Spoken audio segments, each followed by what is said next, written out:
assistant, I guess, or the other coach, Kenny Frank, and he would have been the last person I recall ever seeing coaching third base with a camel in his mouth.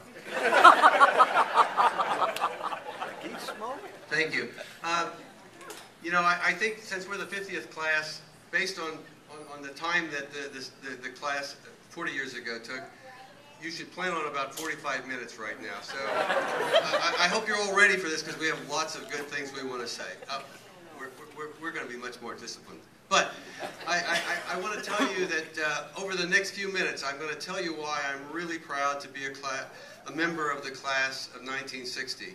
I thought it would be more interesting if we could tell you a little bit about our class and some of the things that we've done. So we did a survey. We did it's technology now. We did an online survey of our entire class. Our class was 132 if you include St. Joseph's and the Girls Catholic High and the seminary. And so we had 30 people who responded, which is a very good response rate. So these answers may be even statistically valid. I'm not sure.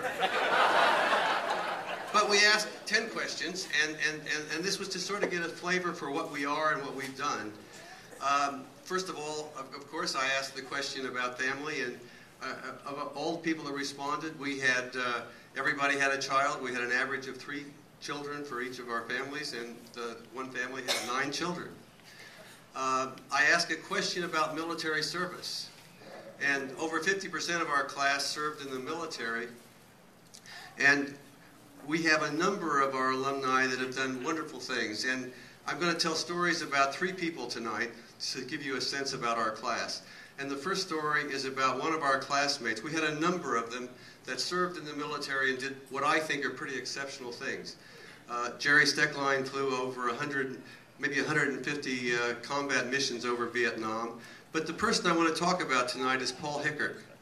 Paul Hickert was in our class, and he went into Vietnam. He flew over 1,000 reconnaissance hours. He was a reconnaissance pilot. He flew over 1,000 hours, and he would fly over Laos, Cambodia, the Ho Chi Minh Trail, and he would call in airstrikes with our Air Force against the enemy.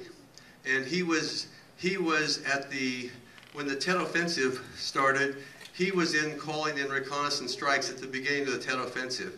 And for that, Paul received the Distinguished Flying Cross, 1 Oak Cluster Leaf, the Air Medal, the Bronze Medal, and the government of South Vietnam gave him the Gallantry Cross with a Silver Star.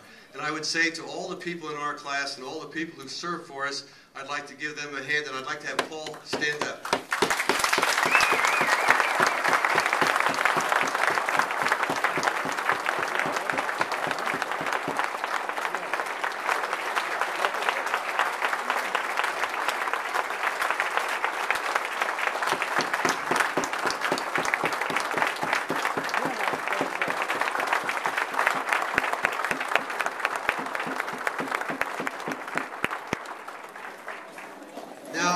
Another question that I asked our class, of course, was, you know, how many of you are within 25 pounds of what your weight was? Now, you might be surprised. We had 30 people respond, and 17 responded that they were actually within 25 pounds of their weight. And probably the best response was, "Are you kidding?" Which leads to my second story of exceptional students in our class. I don't know how many of you knew Dennis Worth, but Dennis, when we were in high school, a very strenuous day for Dennis was having to walk back to his car from the class to get a book he forgot. That was a very strenuous day for him.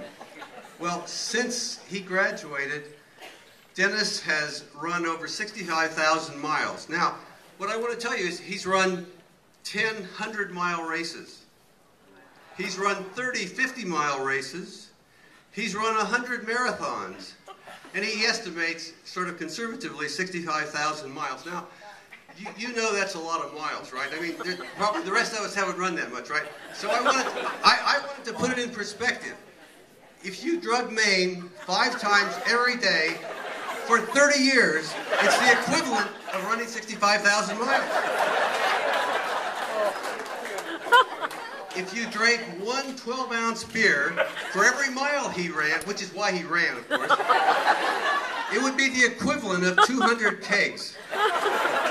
And so I would just say that, you know, I think this is a pretty exceptional response also. And so, Dennis, would you please stand up? All right, Dennis! Woo!